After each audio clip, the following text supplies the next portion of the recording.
First ever factory outlet Mukunda jewellers ఇప్పుడు చందానగర్ లో April 19th గొప్ప ప్రారంభం. నమస్తే, నేను Kavitha. Welcome to I dream. 14 ఏళ్ల యువ క్రికెటర్, ఒక సంచలనం. ఐపీఎల్ ఎంట్రీయే కాదు, తను చేసినటువంటి ఒక సెంచరీ, అక్కడున్నటువంటి అరవీర భయంకరులైనటువంటి సీనియర్ల ముందు కేవలం 35 బంతుల్లోనే సెంచరీ చేయడం అనేది, సో భవిష్యత్తుని మనం ఎలా అంచనాలు వేయొచ్చు అండ్ ఇది ఎలా మోటివేషన్ ఇస్తోంది? మనతో పాటుగా ఉన్నారు sports analyst and cricket commentator Venkatesh గారు. వెంకటేష్ గారు, నమస్కారం అండి. నమస్తే కవిత గారు. సో ఐపీఎల్ లో ఆక్షన్ టైంలోనే వైభవ్ సూర్యవంశీని కొనుక్కున్నప్పుడే మనం మాట్లాడాము. ఆయన ఎందుకని యాక్చువల్ గా బేస్ ప్రైస్ 30 lakhs అయితే 1.1 crores పెట్టి వైభవ్ ని ఎందుకు కొనుక్కున్నారు అనేది నిన్న చూపించినట్టున్నాడు కదా క్లియర్ గా పిక్చర్ అంతా. 1 crore అంటే ఒక 10 కోట్ల వాల్యూ ముందే అబ్బాయికి అని చెప్పి ప్రూవ్ చేశాడు. నిజంగా సర్ప్రైజ్ అండి, ఎందుకంటే ఐపీఎల్ లో అతను ఎంట్రీ రావడమే పెద్ద సెన్సేషన్. ఎందుకంటే 13 ఏళ్ల ఏజ్ ఉన్న ఒక కుర్రాడిని ఐపీఎల్ టీము ఆక్షన్ లో తీసుకోవడం అనేది అదే పెద్ద సంచలనాత్మకమైన విషయం. కానీ వచ్చి రావడంతోనే అతను the kind of impact that has created. నిన్నైతే ఒక అద్భుతాన్ని ఆవిష్కరించాడు.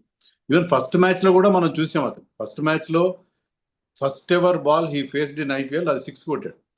తర్వాత కూడా 6లు అతని బ్యాట్ నుంచి చూసాము.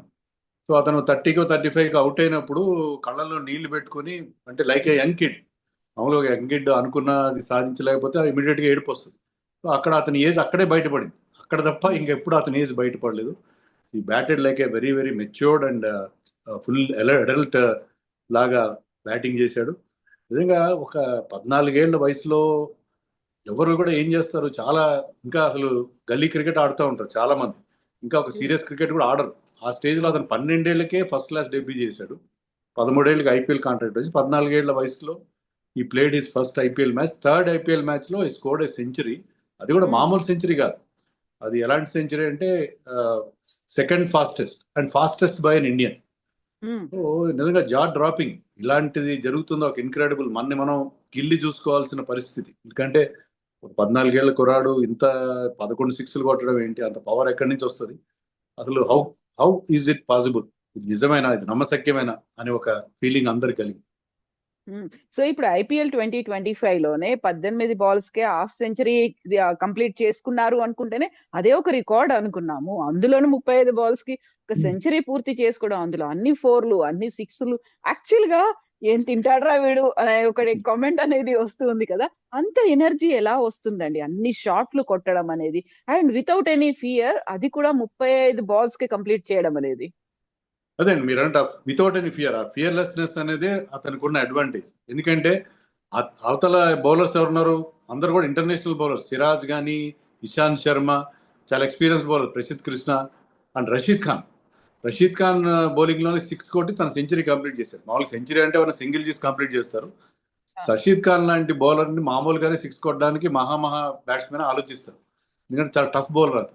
అతని బౌలింగ్ లో సెంచరీ సమీపిస్తుంది, 6 కొట్టి సెంచరీ చేయడం అంటే ఆ ఫియర్లెస్నెస్. అది ఇంకోటి ఏంటి, చాలా మంది అంటున్నారు ఏంటి అతనికి అంత పవర్ ఎలా వస్తుంది అంత యంగ్ ఏజ్ లో.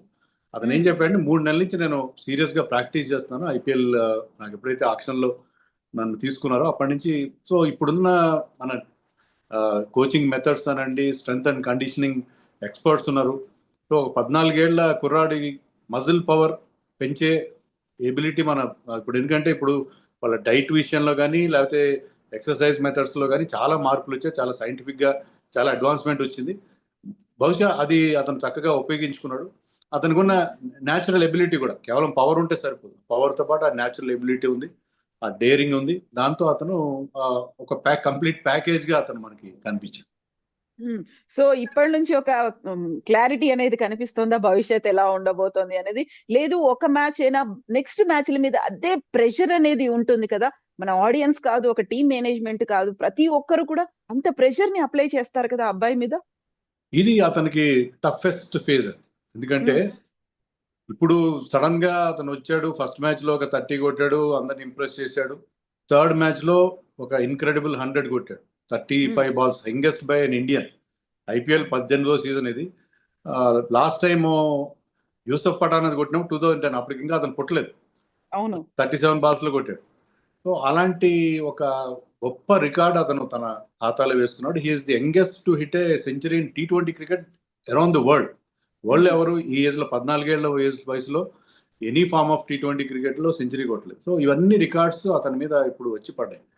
సో ఈ బర్డెన్ ఆఫ్ ఎక్స్పెక్టేషన్స్ తట్టుకోవడం, తర్వాత బౌలర్స్ కూడా మనం చూసేవేంటంటే Gujarat titans bowlers they were taken by surprise. వాళ్ళు అతను బ్యాటింగ్ చేస్తే ఇంకా ఫాస్ట్గా వేస్తుపోయారు, స్లోయర్ వన్స్ ఎక్కువ వేయలేదు. అతని కోసం they have not come prepared. అతని విషయంలో పెద్దగా ప్రిపరేషన్ చేసినట్టు లేదు వాళ్ళు.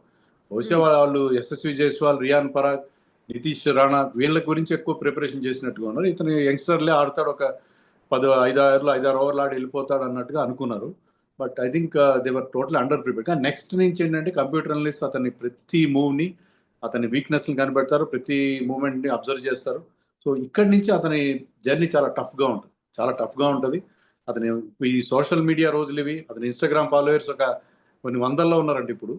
కానీ ఇప్పుడు సడన్ గా రైజ్ అయిపోతారు. 1.1 మిలియన్ కు చేరుకున్నారా అంటే ఇప్పుడు ఆటోమేటిక్ గా అతను సోషల్ మీడియా సెలబ్రిటీ అయిపోతాడు. డైవర్షన్స్, చాలా డిస్ట్రాక్షన్స్ వచ్చేస్తాయి.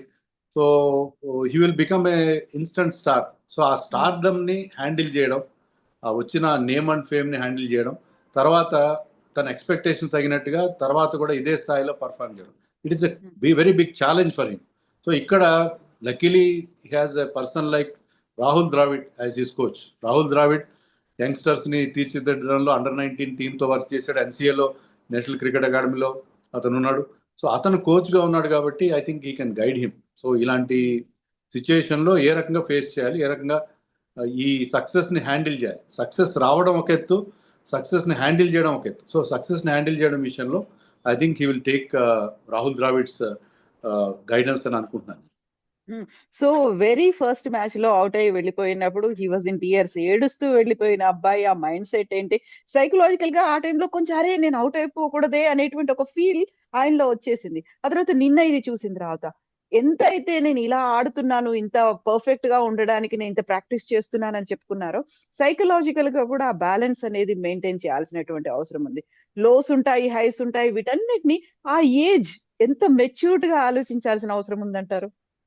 నిజమే అండి. కానీ అతను మనకి చూసింది ఏంటంటే 50 చేసినప్పుడు కానీ, సెంచరీ చేసినప్పుడు కానీ చాలా నార్మల్ సెలబ్రేషన్ చేశాడు. పెద్దగా తొణకలేదు, బెనకలేదు. 90s కానీ, నర్వస్ 90s అని చెప్తాం కదా, అతను వాటి గురించి పెద్దగా ఆలోచిస్తున్నట్టుగా లేదు. ఇప్పుడున్న అతని వయసులో అతను చాలా బ్యాలెన్స్డ్ గానే ఉన్నాడు. మనకి సచిన్ టెండూల్కర్ గొప్పతనం ఏంటంటే అతను చాలా యంగ్ ఏజ్ లో ఒక చైల్డ్ ప్రాడిజీగా అతను ఎంటర్ అయినప్పుడు అతనికి ఉన్న మెంటల్ బ్యాలెన్స్ తో ఆ సక్సెస్ నన్ను ప్రాపర్ గా హ్యాండిల్ చేసి he was able to play international cricket for close to 25 years. So అలాంటి ఒక మెంటాలిటీ ఇతని దగ్గర కూడా కనిపిస్తుంది. అంటే మనం too early to judge that, కానీ చాలా కూల్గా ఉన్నాడు కుర్రాడు. సో మనం అనుకున్నట్టుగా రాహుల్ ద్రావిడ్ గైడెన్స్ కూడా అతను చాలా ఉపయోగపడుతుంది. ఐ థింక్ అదే కనుక కరెక్ట్ అనుకుంటే అతను అలాగే కూల్గా హ్యాండిల్ చేయగలుగుతున్నాడు ఈ ప్రెషర్ సిచ్యుయేషన్ అనుకుంటే ఐ థింక్ అతను భవిష్యత్తులో కూడా షైన్ అయ్యే అవకాశం కనిపిస్తుంది. సో ఇప్పుడు ఐపీఎల్ తర్వాత ఒక స్టార్, ఒక సెన్సేషన్ అయిన తర్వాత మన ఇండియన్ క్రికెట్ టీమ్ లో సో అలా ఏమన్నా రూల్స్ రెగ్యులేషన్స్ ఉంటాయా? ఇంత యంగ్ అబ్బాయిని తీసుకోవాలి, లేదు అవసరం లేదు, అలాంటిది ఏమైనా ఫ్రేమ్ చేసుకుందా BCCI? అంటే ఉద్యోగాల్లో ఉన్నట్టుగా మనకి under age limit, upper age limit ఏమి ఉండవండి క్రికెట్ లో. ఇన్ని 14 ఏళ్ళు ఆడిన వాళ్ళు కూడా ఉన్న. హసన్ రాజా ఎవరో సమ్ పాకిస్తానీ క్రికెట్, వాళ్ళ ఏజ్లు అంతా కూడా డౌట్ఫుల్ గానే ఉంటాయి. పాకిస్తాన్, బంగ్లాదేశ్ క్రికెటర్స్ చాలా ఎంగేజ్ లో ఆడారు. Sachin Tendulkar played at the age of 16, Laxman Sivaramakrishna, చాలా మంది 16 years ఆడిన వాళ్ళు ఉన్నారు. సో ఇండియన్ టీంలోకి ఇమీడియట్ గా అతన్ని మనం ఫాస్ట్ ట్రాక్ చేయాల్సిన అవసరం అయితే నాకు కనపట్లేదు. So he has to go through the ఈ డక్కామొక్కిలని తినాలి డొమెస్టిక్ క్రికెట్ లో. మనకి ఐపీఎల్ తర్వాత ఈ ఇయర్ ఎండింగ్ లో మనకి ముస్తాక్ అలీ, విజయ్ హజారే, ఆల్రెడీ అతను ఫస్ట్ క్లాస్ క్రికెట్ ఆడాడు. బీహార్కి ఒక 4-5 మ్యాచ్లు ఆడాడు. ఐ థింక్ ఈ డొమెస్టిక్ క్రికెట్లో అవన్నీ ఫేస్ చేసి అక్కడ చూసిన తర్వాత we can think of him getting into Indian team. Fast track చేయాల్సిన అవసరం అయితే ఇప్పుడైతే నాకేం కనపట్లేదు.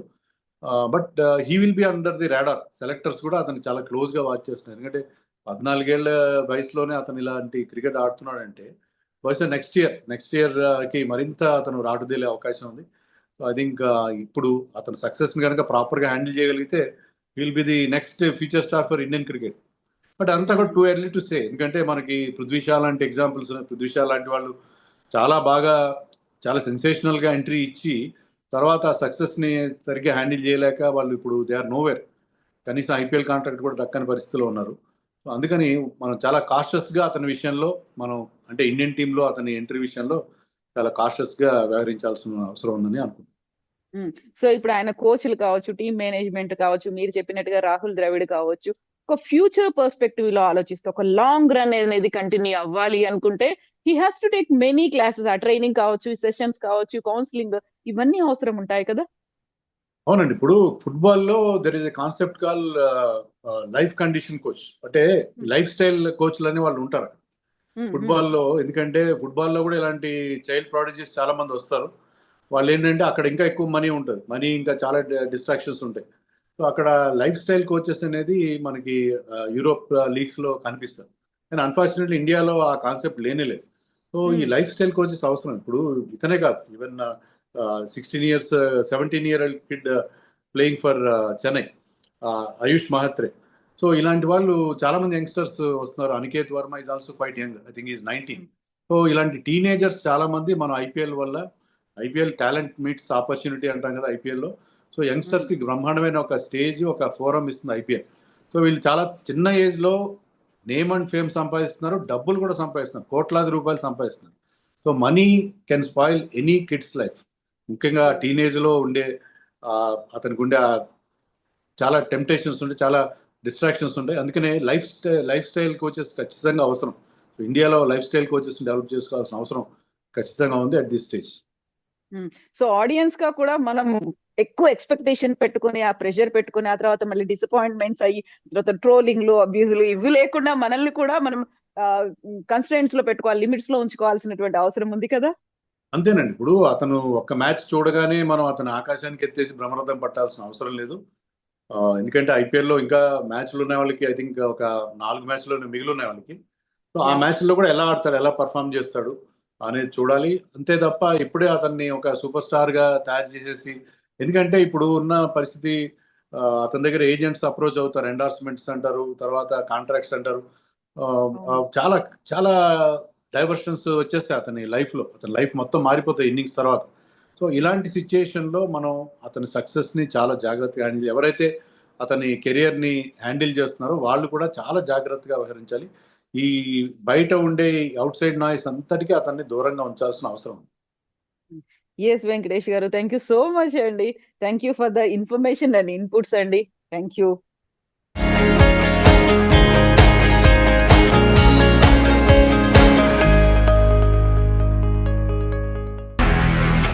మనకి ఐపీఎల్ స్టార్ట్ అవుతుంది అనగానే మనం అన్ని టీంల బలాబలాలు అనాలిసిస్లు స్టార్ట్ చేస్తాం. కప్పు గెలుచుకున్న తర్వాత చేసే ఈవెంట్ ఎలా ఉంటుందో వీళ్ళు ముందే ఆ సెలబ్రేషన్ స్టార్ట్ చేశారేమో అనిపించేలా